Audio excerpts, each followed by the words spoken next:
Stepfather wanted me to quit school because his son was jealous, so I ghosted them, but years later they're begging me for help. Okay, so here's my story.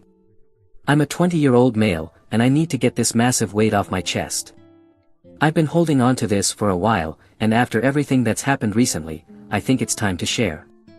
Fair warning, this is going to be a long one. Also, I'm using my alt account because some people involved follow my main. First, you need to understand where I came from to get where this whole mess started. My dad was this absolute legend of a software engineer, one of those early tech pioneers who got in when the industry was really taking off. He worked at one of the big tech companies, can't say which one for privacy reasons, but think Fong level. But here's the thing, he wasn't one of those stereotypical, absent, workaholic Silicon Valley dads. I have this really vivid memory from when I was around 10, my dad had just gotten home after a 12-hour day dealing with some major production crisis. He looked absolutely wrecked, the kind of tired where you can barely keep your eyes open. But there I was, stuck on this algebra homework that was due the next day. Instead of just crashing on the couch, which honestly he deserved to, he sits down with me for an hour, explains the concepts, and even turns it into this whole mini lesson about how algebra is basically like coding variables. That was just who he was, always investing in my future, always making time. We had this old, beaten-up ThinkPad that he'd saved from the company's e-waste program. Every weekend, he'd teach me basic programming stuff on it. Started me with Scratch when I was 8, moved up to Python by the time I was 11. He'd make these little coding challenges for me and turn them into games. Looking back now, I realize he was basically giving me a computer science education before I even hit middle school. We weren't rich, but we were comfortable. Lived in this nice suburb outside Boston, good school district, the whole deal. Mom was a high school English teacher, still is, actually, but we'll get to that later. We had this perfect little unit going. Mom would grade papers on the kitchen table, Dad would be teaching me coding on the ThinkPad, and we'd order pizza every Friday night and watch sci-fi movies, Star Wars, Star Trek, Blade Runner. Dad was a massive nerd and proud of it. Then everything went to shit. It started with Dad having these weird stomach pains. He brushed it off at first, typical guy move, right? But Mom insisted he get it checked out. That's when we got the news that still haunts me, stage 4 pancreatic cancer. If you know anything about cancer, you know that's basically a death sentence. The doctors gave him 6 to 12 months. He made it 6, but even while he was dying, this man was still thinking ahead. He'd already set up a college fund for me years ago, but now he went into overdrive with the planning, got everything legally locked down tight, trust fund, life insurance, everything organized down to the last detail. He even wrote me a letter that I wasn't supposed to open until I got into college. Fuck, I'm tearing up just thinking about it. The last real conversation I had with him, he was in the hospital. He could barely talk at this point, but he grabbed my hand and made me promise 2 things, 1, that I'd never stop learning, and 2, that I'd take care of Mom. I was 12, trying to act tough but absolutely breaking inside. After he passed, things were rough for a while. Mom took a leave of absence from teaching, and I kind of threw myself into studying. It was like if I couldn't have my dad physically there teaching me anymore, I could at least honor him by learning everything I could. I started teaching myself more advanced programming, stayed after school for extra math help, joined every academic club I could find. Looking back, it was probably my way of dealing with grief. But hey, at least it was productive. We managed okay for those first few years. The life insurance meant we could keep the house, and Mom eventually went back to teaching. We had this new routine, just the 2 of us. She'd help me with English essays, and I'd help her figure out how to use Google Classroom. Seriously, how do teachers struggle so much with tech? It wasn't the same as before, but we were making it work. Then Mom met Mark. And holy shit, did that ever change everything. Mom met Mark about 3 years after Dad passed. Looking back now, I can see all the red flags, but at the time, I was just a 15-year-old kid trying to deal with having some random dude suddenly inserted into our lives. They met through a local Facebook group for single parents. Yeah, I know, already sus. Mark owned a car dealership in town, one of those buy here pay here places that prey on people with bad credit. He talked a big game about being an entrepreneur and a self-made man, but honestly, the place looked shadier than a palm tree in Antarctica. The kind of spot where the car's odometers mysteriously rolled back, and the finance terms were written in font size 0.5. The first time I met him, he showed up at our house in this leased BMW. Found out later he was 3 months behind on payments. Wearing one of those tacky Omega watches that you can spot as fake from a mile away. But Mom, man, she ate it all up. She'd been lonely, you know. Teaching all day, coming home to just me and my textbooks. Mark swooped in with his charming businessman act, taking her to fancy restaurants and buying her flowers, classic love-bombing stuff that I didn't have the life experience to recognize back then. But the real cherry on top of this shit sundae was his son, Randy. Holy fuck, where do I even start with Randy? Imagine every douchebag high school movie character rolled into one person, then subtract about 50 IQ points. Randy was a year older than me but had already been held back twice. He'd walk around in these designer clothes his dad bought him, probably with money from scamming people at the dealership, acting like he was some kind of suburban Tony Montana. His Instagram bio literally said, "Future CEO," even though the only thing he'd ever successfully managed was avoiding getting a job. Mark moved in with us after dating Mom for like 6 months. And suddenly, I'm sharing my house with these two clowns. Randy got the guest room, which was right next to mine, and that's when the real fun began. This dude would blast his terrible SoundCloud rapper wannabe music at 2 a.m. when I was trying to study. He'd go through my stuff when I wasn't home. Found him wearing one of my dad's old MIT hoodies once and nearly lost my shit.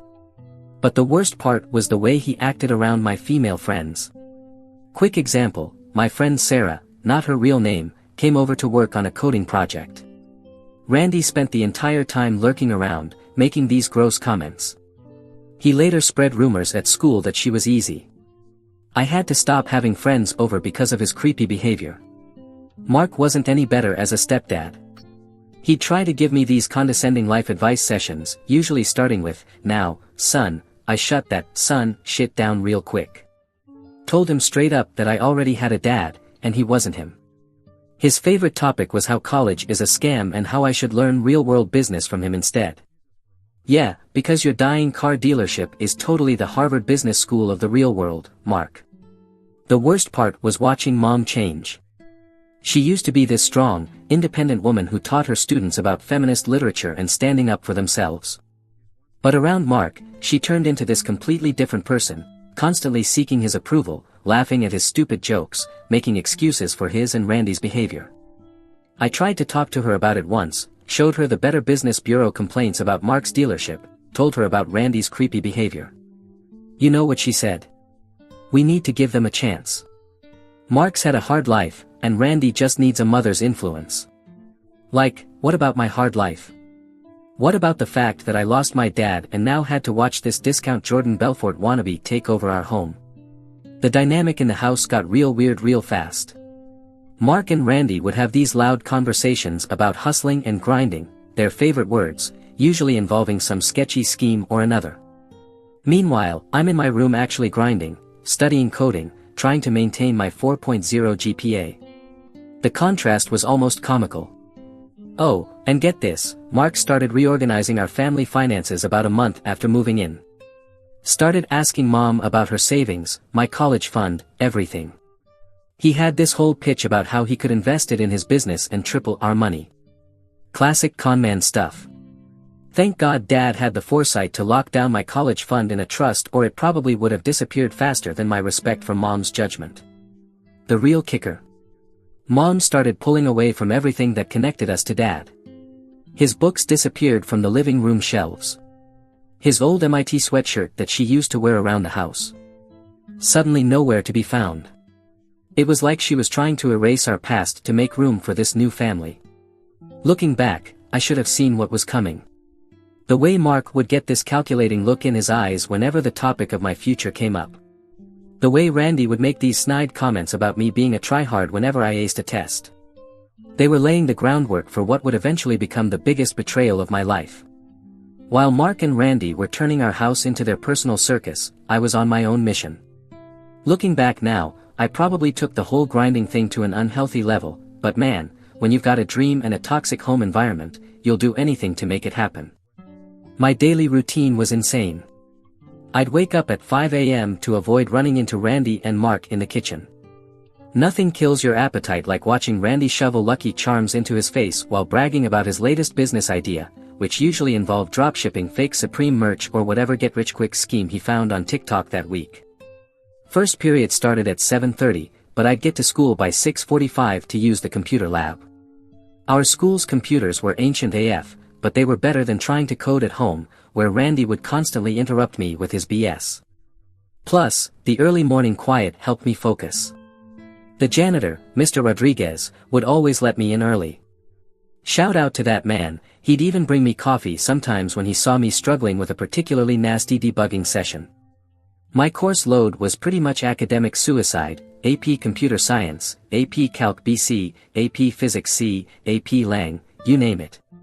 The guidance counselor actually tried to talk me out of it, said it was too much pressure. But pressure?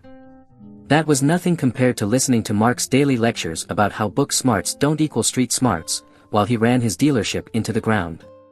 The real tough part was balancing everything with SAT prep. I couldn't afford those fancy prep courses that all the rich kids in my school were taking, so I basically lived at the public library. They had these old SAT prep books from, like, 2015, but hey, math is math, right? I'd study there until closing time just to avoid going home. The librarian, Mrs. Chen, would sometimes forget to announce closing time when she saw me deep in practice problems again. Shout out to all the adults who saw what was going on and tried to help in their own ways. My scores started out decent but not great, 1,380 on my first practice test. Not bad, but not Ivy League material. So I doubled down, started doing these marathon study sessions on weekends. I'd take a practice test, review every single question I got wrong, make flashcards for every vocabulary word I didn't know. By my final SAT, I hit 1,580. When I got the score back, I literally cried in the school bathroom for like 20 minutes. The whole time, Randy would make these snide comments about me being a tryhard or a teacher's pet. He was probably jealous, but honestly, I didn't care. Every time Mark tried to get under my skin, I'd just think about my dad's MIT graduation photo and keep pushing. The extracurriculars were another whole level of crazy. Besides the coding club, I was doing debate team captain by junior year, volunteering at a local tech literacy program for seniors, teaching old folks how to avoid online scams, and working part-time at a local computer repair shop. Mom, well, she tried to be supportive in her own way. She'd leave dinner in the microwave for me when I got home late from activities. Sometimes she'd try to talk to me about college plans, but Mark would always interrupt with some story about a self-made millionaire who never went to college. It was like watching someone you love slowly disappear into someone else's shadow. The worst part? I was killing myself trying to make this dream happen, while Randy was literally doing nothing, like, actually nothing. He dropped out of community college after 3 weeks, claimed the professors were haters who didn't understand his entrepreneurial mindset, and spent his days either sleeping or hanging out at his dad's dealership, allegedly learning the business. The business of what? Running a failing car lot into the ground while scamming people. A great career path, right? But you know what kept me going? Those quiet moments in the morning, coding in the computer lab, when I could almost feel my dad's presence, like he was looking over my shoulder, proud of what I was building. Every line of code, every solved math problem, every perfect test score, they were all building blocks for my escape plan. Then came the college application, and holy shit, did that ever open up a whole new can of worms. March 28, 2023. I remember the date because it was the day everything changed. It was a Tuesday around 6:30 p.m. I was in my usual spot at the public library, trying to focus on some AP Physics homework, but really just obsessively refreshing my email every 30 seconds. Ivy Day decisions were dropping, and my stomach felt like it was hosting an Olympic gymnastics competition. I'd applied to 7 schools total, 3 safety schools, already got in, 3 target schools, got into 2, and my dream school. Now, I'm trying to stay anonymous here, but let's just say it's one of those places where the acceptance rate is lower than Randy's GPA. Their CS program is consistently ranked in the top 3 nationally, and their graduates basically get to print their own job offers. So I'm sitting there, sweating bullets, when the email notification pops up. The subject line just says, "Update on your application status." My hands were shaking so bad, I actually misclicked twice before managing to open it. Then I saw those magic words, "Congratulations." I literally had to read it 5 times to believe it was real. The librarian, Mrs. Chen, probably thought I was having a seizure or something, because I just sat there completely frozen for like a solid minute. Then I started crying, not like subtle, manly tears either. We're talking full-on ugly crying in the middle of the reference section. Mrs. Chen came over to check if I was okay, and when I showed her the email, she actually hugged me and started crying herself a little bit. She'd seen how hard I'd worked, staying there until closing time almost every day for 2 years straight. Told me she was going to frame the newspaper article when I eventually won my Nobel Prize. No pressure, right? I called Mom first, obviously. She was still at school grading papers in her classroom. When I told her, she screamed so loud, I had to hold the phone away from my ear. Said she was coming home right away to celebrate. For a moment, just a moment, it felt like old times, like when I'd won that state science fair in middle school and Dad had taken us all out for ice cream. Got home around 7:30, and Mom was already there. She'd bought champagne, the cheap stuff, but still, and was literally dancing around the kitchen, kept hugging me and saying how proud Dad would be. It was perfect. Should have known it wouldn't last. Mark and Randy got home around 8. They'd been at the dealership, probably trying to figure out how to make a Honda Civic with 200,000 miles look like it had only been gently used by a little old lady for church on Sundays.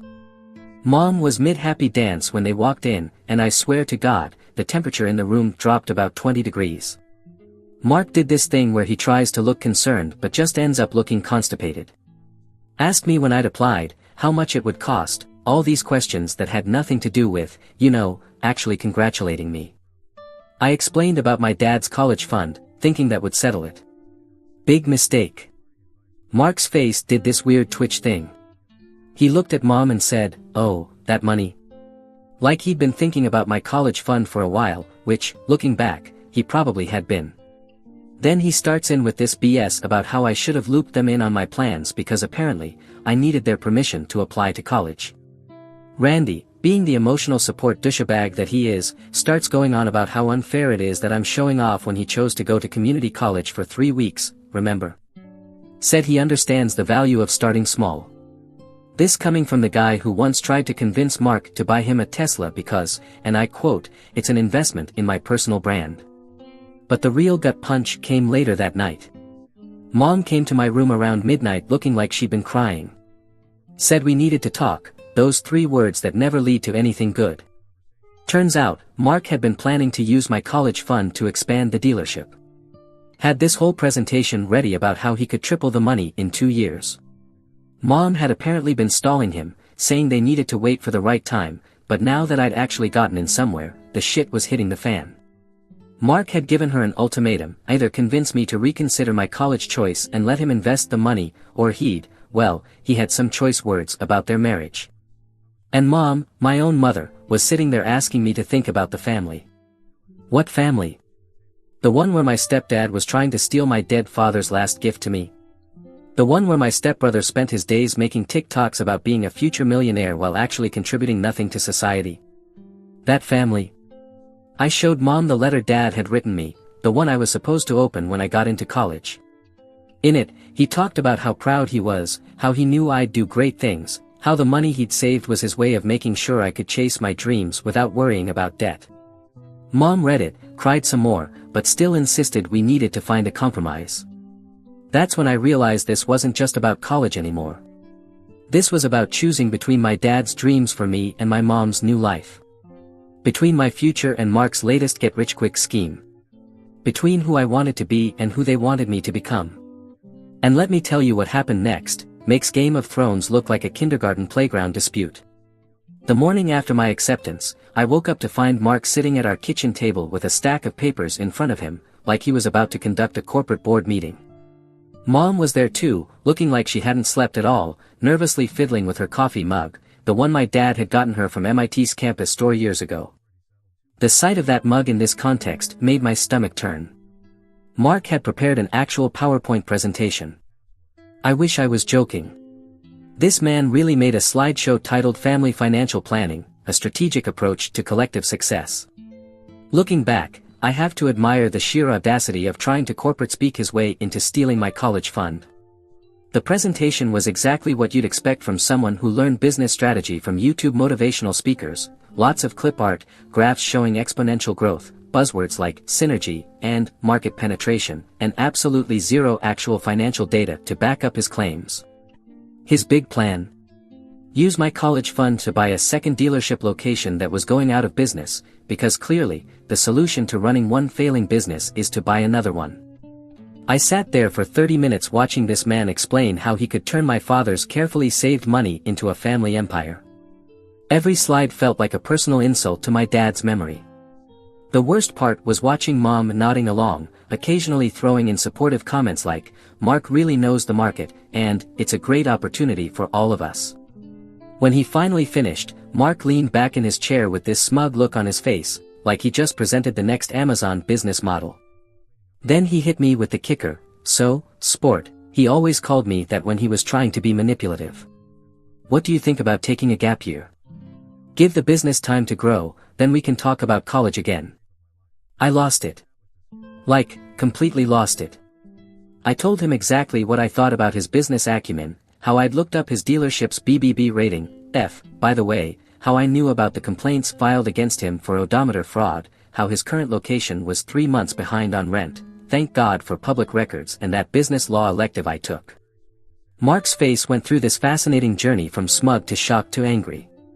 Randy, who'd been lurking in the doorway this whole time, started getting all puffed up, like he was going to do something. But I wasn't done. I pulled out my phone and showed them the email I'd gotten from my dad's lawyer the night before. Yeah, I'd contacted him right after Mom's midnight visit. I wasn't born yesterday. The lawyer had confirmed what I already suspected, the trust was ironclad. Mark had no legal right to touch that money, and any attempt to coerce me or Mom into signing it over could be considered criminal. That's when things got ugly. Mark started yelling about how I was tearing this family apart with my selfish attitude. Rich words from a guy trying to steal a dead man's savings from his kid. Randy joined in, calling me every name in the book. Mom just sat there, tears running down her face. Occasionally mumbling something about finding a compromise, I looked at her and said something I still think about sometimes, "Mom, what would Dad think if he could see you right now?" The silence that followed was deafening. Then Mark made his final play. He turned to Mom and said, "It's time to make a choice. Either your son learns to be a team player or..." He let the threat hang there, but we all knew what he meant. Mom stood up slowly, and for a second, just a second, I thought she was finally going to stand up to him. Instead, she looked at me with these sad eyes and said, "Maybe we could look at some schools closer to home. Something more affordable." That was it. That was the moment I knew it was over, not just my dream of going to my dad's alma mater, but my relationship with my mom as I knew it. She'd chosen Mark, chosen the illusion of security he provided over her own son's future. I went up to my room and started packing, not everything. I wasn't stupid enough to let them know I was leaving for good. Just the essentials, my laptop, some clothes, Dad's MIT sweatshirt, and most importantly, all my important documents that I'd already gathered, birth certificate, social security card, etc. Again, not my first rodeo. I called my best friend, Jake, whose parents had always treated me like a second son. They didn't even hesitate. They said I could stay with them as long as I needed. Jake's dad, a retired Marine who'd seen enough abuse in his time to recognize it, just said, "Pack your stuff, son. We've got a spare room." The next few days were a blur of legal meetings, bank visits, and paperwork.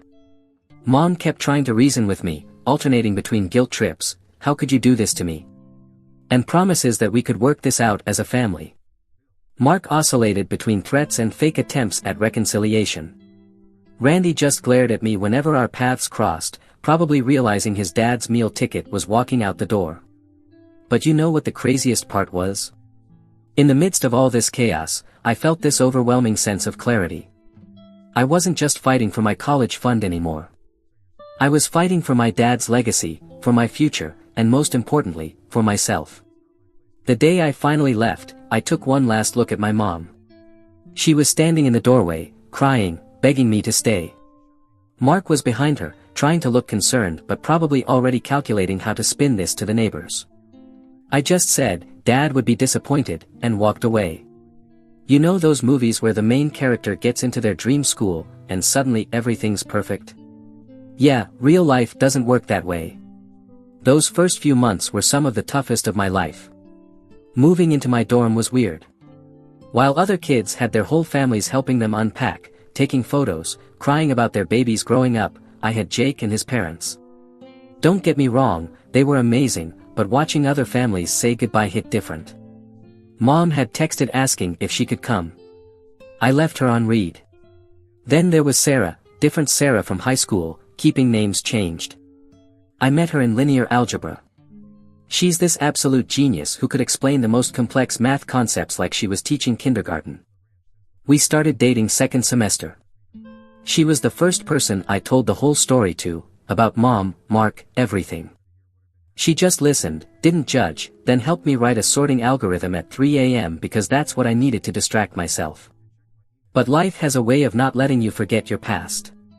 Mom kept trying to reach out, birthday cards, Christmas cards, random texts asking how I was doing. Most of them went unanswered. The few times I did reply, it was just, I'm fine, or, thanks. Each message felt like picking at a scab that wasn't quite healed. Then came internship season. Landing a FANG internship is like trying to win the lottery while solving a Rubik's Cube blindfolded, but somehow, I did it. I got the offer email during my algorithms class. The salary was more than Mark probably made in 3 months at his dealership. Found out later, through Jake's mom, that Mark's dealership had finally gone under. Apparently, he tried to pull some shady financing that backfired spectacularly. Randy was working at a vape shop, still talking about being a future entrepreneur. Mom was still teaching, but things with Mark were tense. The internship itself? Freaking incredible. Spent the summer building actual products that millions of people would use. My team lead was this veteran engineer who reminded me so much of Dad, same passion for mentoring, same terrible dad joke on my last day. He pulled me aside and offered me a return offer for after graduation.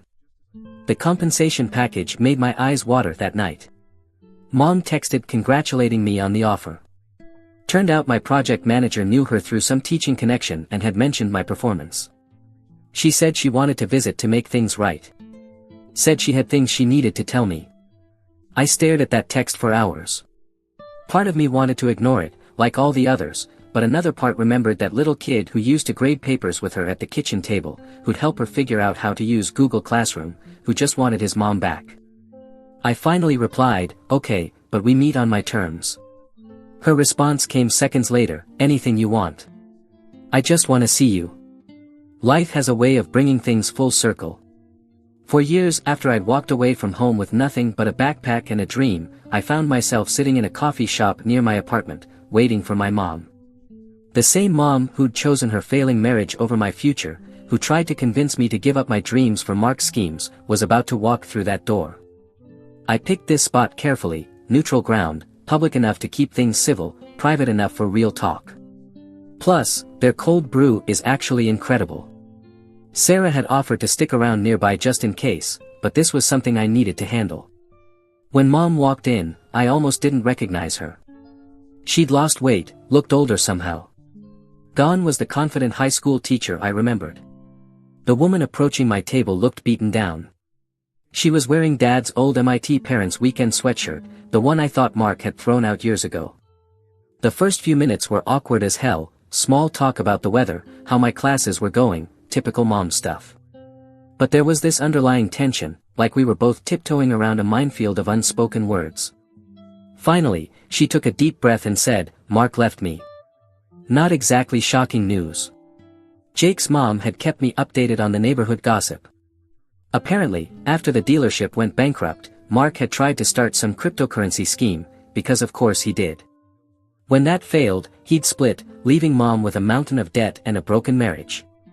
But then she dropped the real bombshell. He never wanted to invest your college money in the business, she said, staring into her coffee. He wanted to use it to pay off gambling debts. The dealership was just a front. He'd been borrowing from some dangerous people. The pieces started falling into place. The constant pressure about the money, the desperate schemes, the way he'd almost panicked when I got accepted to college. Mark hadn't just been a failed businessman. He'd been running a whole other kind of operation. Mom started crying, not the manipulative tears I'd seen before, but real raw sobs. She told me everything, how Mark had threatened her when she wouldn't sign over my trust fund, how he'd been stealing money from the dealership, how Randy had been involved in some seriously sketchy stuff at that garage of his. I was scared, she said. Not just of Mark, but of being alone. After your father died, I thought I'd never find anyone else. Mark seemed so capable at first. By the time I realized what he really was, I was in too deep. But that's no excuse for what I did to you. I sat there processing everything. Part of me wanted to stay angry, to remind her of every time she'd chosen Mark over me. But looking at her now, I saw something I'd missed before, the same loss and loneliness I'd felt all these years. I found this when I was packing up Mark's things, she said, pulling out a worn envelope. Inside was a letter from Dad, dated a week before he died. He'd written it to Mom, asking her to protect my future, to make sure I had the chances he'd worked so hard to provide. She'd never shown it. Tomorrow I failed him, she whispered. I failed both of you. That's when I did something I hadn't done in 4 years. I reached across the table and took my mom's hand. You didn't fail, I said. You're here now. We talked for hours, real talk. Not the surface level stuff from her texts and calls. She told me about going to therapy, about rebuilding her life post-Mark. I told her about college, about Sarah, about the job offer. For the first time since Dad died, it felt like we were actually seeing each other. Then I asked her something that had been bugging me for years. Why didn't you fight harder for me when I left? She squeezed my hand and said, because you reminded me so much of your father. He never compromised on what was right, even when it was hard. When you stood up to Mark, I saw him in you. I knew you'd be okay. But you weren't, I said. No, she admitted, but I am now. And I'd like to be part of your life again, if you'll let me. That's when I told her my news. I just closed on a small house near my new job. Nothing fancy, but it had a spare room. It's yours if you want it, I said. Fresh start. She started crying again, but this time with a smile. Pulled out her phone and showed me something. I've been taking online coding classes. Thought it was time I learned what all the fuss was about, she said. Maybe you could help me sometime. Just like that, something clicked back into place. Not the same as before, too much had happened for that, but something new. Something honest. We're still working on it. Mom moved in last month. She's got a teaching job at a school nearby. And in the evenings, I help her with her coding homework.